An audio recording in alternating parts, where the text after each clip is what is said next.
ಬರ್ರಿ ಬಾಳ್ ಚಂದ ಐತ್ ನೋಡ್ರಿ ಮಟನ್. ಅಲ್ಲಿ ದೇಸಿ ಮಟನ್ ಐತಿ. ಒಂದ್ ಸರಿ ತಿನ್ ನೋಡ್ರಿ, ಮತ್ತೆ ಮತ್ತೆ ತಿನ್ಬೇಕ ಅನ್ಸ್ತತ್ ನಿಮಗ. ಬಾಲಣ್ಣ, ನೀನ್ ನೋಡು ಅದ್ಭುತವಾಗಿ ಮಟನ್ ಮಾಡಿದಿ. ಒಂದ್ ಸರಿ ತಿನ್ನೋದು ಬಾಳ್ ಚಂದ ಐತಿ ಅಪ್ಪ. ಹಾಗಾದ್ರೆ ಹೇಳಣ್ಣ, ರೊಟ್ಟಿ ಜೊತೆ ಕೊಡ್ಲಾ ಅನ್ನದ ಜೊತೆ ಕೊಡ್ಲಾ? ಒಂದ್ ಕೆಲ್ಸ ಮಾಡು ಬಾಲಣ್ಣ, ರೊಟ್ಟಿ ಜೊತೆ ಕೊಡು. ಹೇಗಿದ್ರು ನನ್ನ ಹೆಂಡ್ರು ಮನೆಗಿಲ್ಲ, ನಾನು ಮನೆಗೆ ಹೋಗಿ ಆರಾಮ ತಿಂತೀನಿ.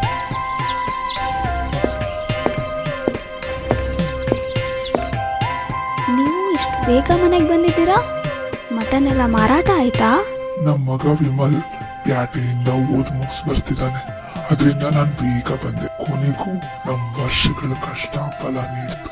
ಇನ್ನು ನಮ್ಮನ್ನ ಅವನೇ ನೋಡ್ಕೋತಾನೆ.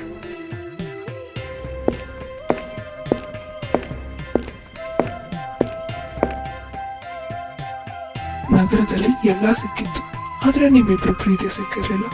ದೊಡ್ಡ ರೆಸ್ಟೋರೆಂಟ್ ಅಲ್ಲಿ ಮ್ಯಾನೇಜರ್ ಆಗಿ ಕೆಲಸ ಸಿಕ್ಕಿದೆ. ನಾವೆಲ್ಲರೂ ಕೂಡ ನಗರಕ್ಕೆ ಹೋಗೋಣ, ತುಂಬಾ ಸಂತೋಷವಾಗಿರ್ಬೋದು. ಆ ಎಲ್ಲ ವಿಷಯ ಆಮೇಲೆ ಮಾತಾಡೋಣ. ಇವಾಗ ತಾನೇ ಬಂದಿದ್ಯಾ, ಹೋಗಿ ಕೈ ತೊಳ್ಕೊಂಬ, ಊಟ ಮಾಡುವಂತೆ. ನಿಂಗೆ ಇಷ್ಟವಾಗಿರೋ ಅಡುಗೆ ಮಾಡಿದ್ದೀನಿ. ನನ್ಗಂತೂ ತುಂಬಾ ಹಸ್ವಾಗ್ತಿದೆ ಅಮ್ಮ. ನಾನು ಬೇಗನೆ ಹೋಗಿ ಕೈ ತೊಳ್ಕೊಂಬರ್ತೀನಿ. ನಂತರ ನಾವೆಲ್ಲರೂ ಒಟ್ಟಿಗೆ ಕುಳಿತುಕೊಂಡು ಊಟ ಮಾಡೋಣ.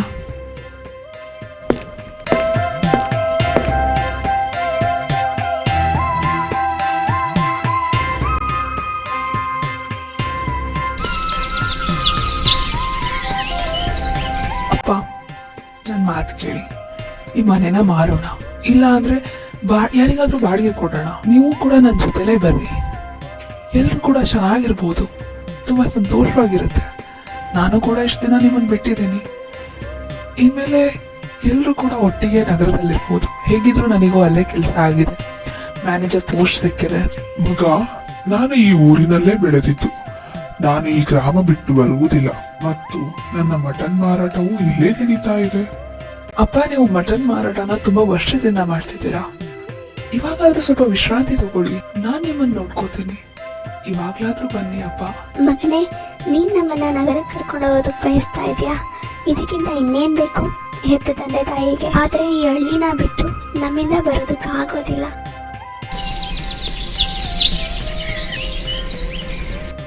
ಅಮ್ಮ, ಅಪ್ಪನ ದೇಸಿ ಮಟನ್ ಅಂಗಡಿಯಲ್ಲಿ ಏನಿದೆ?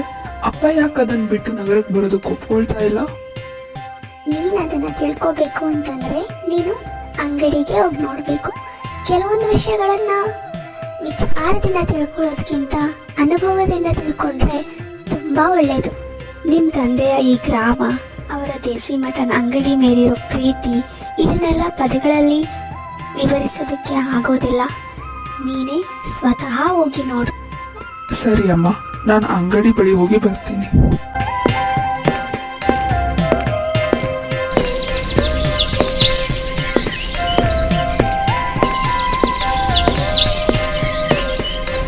ಇಂತಹ ಶುದ್ಧ ಗಾಳಿ ಬೇರೆಲ್ಲೂ ಸಿಗೋದಿಲ್ಲ. ನಗರದಲ್ಲಂತೂ ಕಲುಷಿತವಾದಂತಹ ಗಾಳಿ.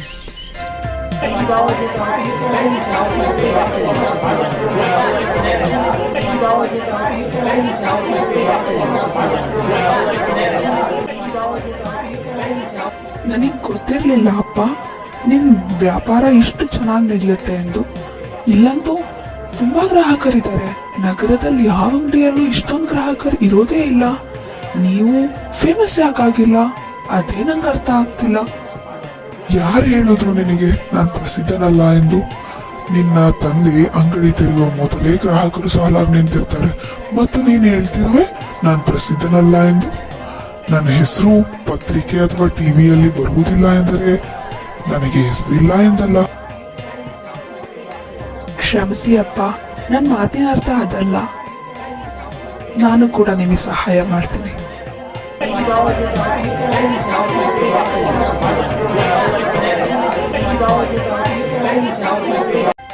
ಈಗ ಅರ್ಥ ಆಯ್ತು ಅಪ್ಪ. ನನಗೆ ಈ ಸ್ಥಳದಲ್ಲಿ ವಿಚಿತ್ರವಾದ ಶಾಂತಿ ಸಿಗುತ್ತೆ. ಈ ಹಳ್ಳಿಯ ದೇಸಿ ಮಟನ್ ಕೇವಲ ದೇಸಿ ಮಟನ್ ಅಲ್ಲ, ಇದು ಈ ಜನರು ಮತ್ತೆ ನಿಮ್ಮ ನಡುವಿನ ಸಂಬಂಧ. ನಾನೀ ಸಂಬಂಧನ ಹೇಗ್ ಮುರಿಯೋದಕ್ಕಾಗತ್ತೆ?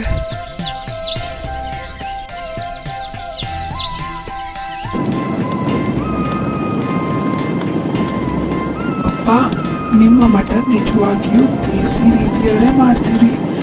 ಯಾವುದೇ ಶಫ್ ಮಟನ್ ಮಾಡೋ ಹಾಗೆ ನಿಜವಾಗ್ಲೂ ನಿಮ್ಮ ಕೈಯಲ್ಲಂತೂ ಜಾದು ಇರಬೇಕು. ಆದರೆ ನಾನು ನಗರದಿಂದ ಬಂದಮೇಲೆ ಒಂದ್ಸರಿನೂ ನಿಮ್ಮ ದೇಸಿ ಮಟನ್ ತಿನ್ನಲೇ ಇಲ್ಲ. ನನ್ನ ಕೈಗಳಲ್ಲಿ ಜಾದು ಇರುವುದು, ಯಾಕಂದ್ರೆ ನಿಮ್ ಅಜ್ಜಿ ನನಗೆ ದೇಸಿ ಮಟನ್ ಮಾಡೋದನ್ನ ಕಲಿಸಿದ್ರು. ನನಗೆ ಉದ್ಯೋಗ ಹೋಗಿ ಆರೋಗ್ಯ ಹಾಳಾದಾಗ ನಾನು ಇದನ್ನೇ ಕೆಲಸ ಮಾಡಿಕೊಂಡೆ. ಒಳ್ಳೆತನನ ಮನೆಯಿಂದಲೇ ಆರಂಭಿಸ್ಬೇಕು ಅಂತಾರೆ.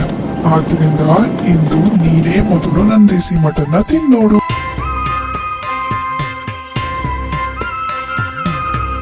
ಅಪ್ಪ, ಇದ್ರ ರುಚಿ ನಿಜವಾಗ್ಲೂ ಅದ್ಭುತವಾಗಿದೆ. ಇಂಥ ರುಚಿ ನಗರದಲ್ಲಿ ಎಲ್ಲೂ ಸಿಗೋದಿಲ್ಲ. ನೀವು ಒಂದ್ ಕೆಲಸ ಮಾಡಿ, ಹಳ್ಳಿಯಲ್ಲಿ ಈ ದೇಸಿ ಮಟನ್ ಅಂಗಡಿ ಹಾಕೋದನ್ನ ಬಿಟ್ಟು ನಗರಕ್ಕೆ ಬನ್ನಿ. ನಾನ್ ನಿಮಗೆ ಅಂಗಡಿನ ತೆರೆಸಿಕೊಡ್ತೀನಿ.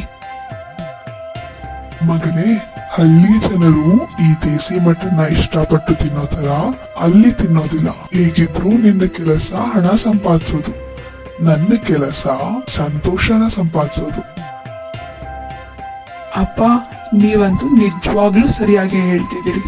ನಾನ್ ನಿಮ್ ಮಾತನ್ನ ಚೆನ್ನಾಗಿ ಅರ್ಥ ಮಾಡ್ಕೊಂಡಿದ್ದೀನಿ. ಈಗ ಸಮಯವಾಯ್ತು, ನಾನ್ ನಗರಕ್ಕೆ ಹೊರಡ್ತೇನೆ.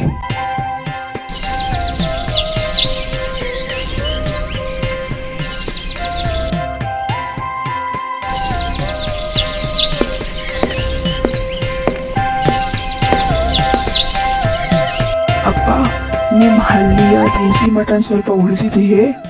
ಇಂದು ನನಗೆ ಮಟನ್ ತಿನ್ನೋದಕ್ಕೆ ತುಂಬಾ ಮನ್ಸಾಯ್ತು. ಮತ್ತು ಅಮ್ಮ ಹೇಳಿದ್ರು ನೀವು ದೇಸಿ ಮಟನ್ ತರುವಿರಿ ಎಂದು.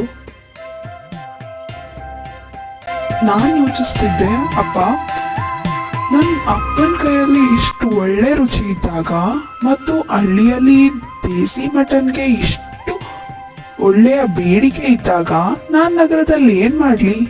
ಹಾಗಾಗಿ ನಾನು ನಗರದಲ್ಲಿ ಸ್ವಲ್ಪ ಉಳಿತಾಯ ಮಾಡಿದ್ದೆ. ನಾನು ಅದನ್ನ ತೆಗೆದುಕೊಳ್ಳಲು ಹೋಗಿದ್ದೆ. ಈಗ ನಾವು ಹಳ್ಳಿಯಲ್ಲಿ ಒಂದು ಸಣ್ಣ ಅಂಗಡಿ ತೆರೆಯೋಣ. ಅದರಿಂದ ನೀವು ಹಳ್ಳಿಯಲ್ಲಿ ದೇಸಿ ಮಟನ್ ಮಾರಾಟ ಮಾಡಲು ಮಳೆಯಲ್ಲಿ ಬಿಸಿಲಲ್ಲಿ ನಿಂತ್ಕೊಳ್ಬೇಕಾಗಿಲ್ಲ. ಮತ್ತು ಅಲ್ಲಿ ನಾವಿಬ್ರು ತಂದೆ ಮಗನಾಗಿ ಒಟ್ಟಾಗಿ ಹಳ್ಳಿಯ ದೇಸಿ ಮಟನ್ ಮಾರಾಟ ಮಾಡೋಣ.